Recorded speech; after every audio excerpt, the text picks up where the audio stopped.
Music isn't just a hobby for me. It's how I pay my bills, how I feed my cat, and honestly, how I keep my sanity. I'm a 30-year-old session guitarist. I've been playing since I was 6. My collection is decent, but there is one crown jewel, a custom-made Gibson Les Paul, built by a luthier in Nashville. It has a AAA flame maple top, hand-wound pickups, and a neck profile shaved exactly to my hand. I saved for 3 years to buy it. It cost $4,200. It is my Excalibur. I keep it on a stand in my home studio, which is a converted bedroom with soundproofing. Enter my sister, Sarah, and her 8-year-old son, Tyler.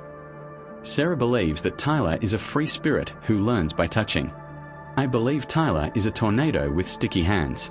Last Saturday, Sarah asked if she could drop by for coffee. I agreed, but I laid down the law before they even walked in the door. "Sarah," I said, blocking the hallway that leads to the studio.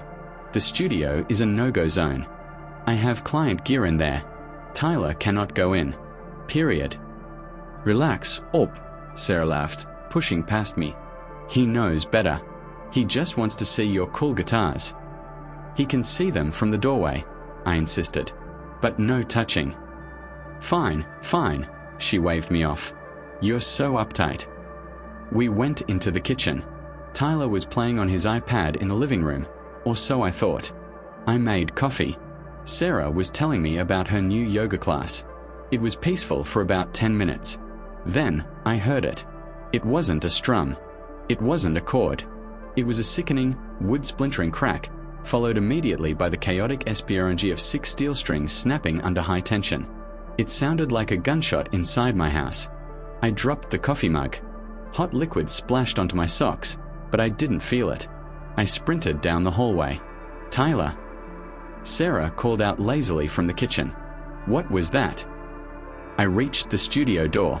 It was wide open. I looked inside, and my soul left my body. My $4,200 custom Les Paul was not on the stand. It was on the hardwood floor. The body of the guitar, the beautiful flame maple, was face down. But the neck wasn't attached anymore. Tyler was standing over the wreckage. He was holding the headstock, the top part with the tuners, in his hand like a sword. The neck had snapped cleanly at the joint where it meets the body, splintering the wood into jagged shards. The strings were flailing wildly like metal spaghetti. "I'm a rock star," Tyler shouted, swinging the severed headstock through the air. Smash! He had tried to imitate a guitar smash he probably saw on YouTube. He had picked up my livelihood, raised it over his head, and brought it down on the floor. I couldn't breathe. I couldn't speak. I just stared at the decapitated body of my guitar, feeling a level of grief usually reserved for funerals. Sarah walked up behind me, sipping her coffee. "What's all the noise?" She stopped. She looked at Tyler. She looked at the broken wood. "Oh," she said. "Oops. Oops." I whispered, my voice trembling with a rage so pure it felt cold. "He snapped the neck off. He destroyed it." Sarah shrugged. "Well, you shouldn't have left it out on a stand if it was so fragile. Besides, it's just wood. You can glue it back together, right?" I looked at her. I looked at Tyler, who was now poking the broken strings with his toe. "Glue?" I choked out. "Yeah, wood glue," she said confidently. "Dad uses it all the time. Don't be such a drama queen." I realized then that she had absolutely no idea what she had done. And worse, she didn't care. I sank to my knees. The wood was jagged and sharp. I picked up the body of the guitar. The pickup selector switch was smashed into the cavity. The finish, that gorgeous sunburst I had admired for hours, was deeply gouged where it hit the floor. But the neck was a tragedy. It hadn't just popped loose, the wood had shattered. The truss rod, the metal bar inside, was bent. It was unfixable. "Tyler," I whispered, not looking up. "Why?" Tyler dropped the headstock. It clattered loudly on the floor. "I wanted to hear the noise," he grinned. "Like on TV. Don't you yell at him." Sarah snapped, stepping between me and her son. "He was just playing. He was having fun being a rock star. You should be flattered he wants to be like you." "Flattered?" I looked up at her, tears stinging my eyes.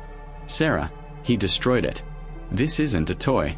This is a professional instrument. It's my livelihood. Oh, stop it, she scoffed, examining her fingernails. You're being so dramatic. It's just a guitar. We can go to the store and get you a new one. I saw them at Target for like $50. I stood up slowly. The rage was starting to burn through the shock. Target. I laughed, a harsh, humorless sound. Sarah, this guitar cost $4,200. It was custom made. It took 6 months to build. Sarah's eyes went wide for a second, then narrowed. You are lying. No guitar costs $4,000. That's a car. You're just trying to scam me. I have the receipt, I said, pointing to the file cabinet. I have the insurance appraisal, and you are going to pay for every cent of it. I am not, she shrieked. I'm a single mother. I don't have $4,000. And even if I did, I wouldn't give it to you for some wood and strings. Just glue it. Use some Gorilla Glue and clamps. It'll be fine. You can't glue a shattered neck joint. I yelled. The tension of the strings is over 100 pounds. It will snap again immediately. It's ruined, Sarah. It's firewood. Well, that's your fault for buying something so fragile, she yelled back. If you know you have a nephew, you should have everything baby-proofed. You invited us over. You assumed the risk. I told you not to come in here. I roared. I told you specifically. You ignored me. I thought you were being mean, she justified. I wanted Tyler to explore his musical side. God, you are so selfish. You care more about this thing than your own family. Yes, I said instantly. Right now, I do. Because this thing pays my rent. Tyler just destroyed my ability to work. Sarah grabbed Tyler's hand. Come on, Ty. We are leaving. Your uncle is having a mental breakdown over a toy. If you leave, I said, my voice dropping to a dangerous calm, I'm calling the police. Destruction of property over $1,000 is a felony in this state. Sarah laughed. She actually laughed in my face. Call them, she dared me. Tell them a little boy broke a guitar. They'll laugh you out of the station. We are family. OP. You don't sue family. She stormed out of the room, dragging Tyler, who kicked a piece of the guitar on his way out. I listened to the front door slam. I stood there in the silence of my studio, holding the broken neck of my beloved instrument. She thought I was bluffing. She thought family was a shield that protected her from consequences. She was wrong. I picked up my phone. I didn't call the police immediately. First, I called my luthier, guitar builder. I needed a professional death certificate for the instrument before I went to war. I brought the remains of the guitar to Mike, my luthier, the next morning. He's a guy who has repaired vintage Martins that fell off tour buses. He's seen everything. When I opened the case, he actually winced. Oh, man, he whispered. That's violent. He inspected the brake. The headstock snap is one thing, but the tenon joint is splintered inside the body pocket. And the truss rod is warped. I can't fix this, OP. I mean, I could glue it, but it would never hold tune. It would never sound the same. It's a wall hanger now. He wrote me an official appraisal, total loss. Replacement value, $4,200. Then came the cancellations. I had 3 sessions booked for the following week. I had to cancel them because I didn't have my primary instrument. That was another $1,500 in lost income. The legal action. I didn't send Sarah a text. I hired a lawyer. We filed a civil lawsuit for $5,700, replacement plus lost wages. When the process server handed Sarah the papers at her work, she's a receptionist, she called my mom. My mom called me, hysterical. You sued your sister. Mom screamed. OP, drop this immediately. She barely makes rent. You are ruining her life. She ruined my guitar, I said calmly, and she laughed about it.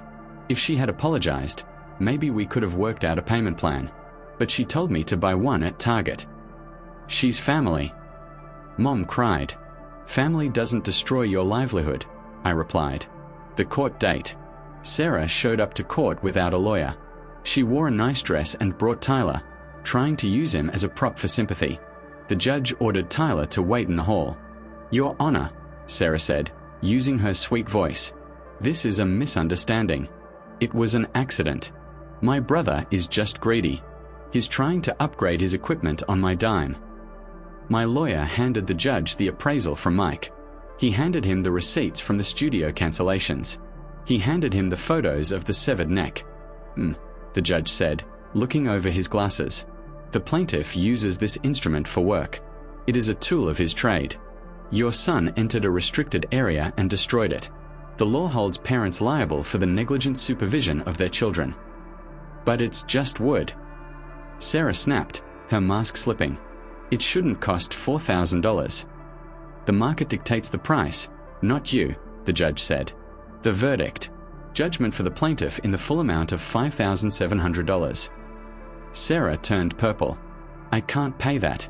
I'll have to sell my car." "That is an option," the judge noted dryly. "The aftermath. She didn't sell her car. I had to file for a wage garnishment. It's been 6 months, and I get a small check every 2 weeks. It will take years for her to pay it off. She has blocked me on everything. My parents are disappointed in me, but they stop harassing me when I threaten to show the rest of the family the photos of what Tyler did. I bought a new Les Paul. It's beautiful. It sounds amazing. And the door to my studio? It now has a commercial-grade keypad lock that automatically bolts shut. Tyler isn't allowed in my house anymore, but even if he was, he'd need a battering ram to get to my gear. I lost a sister, but I kept my career. And honestly, the music sounds a lot better without the drama."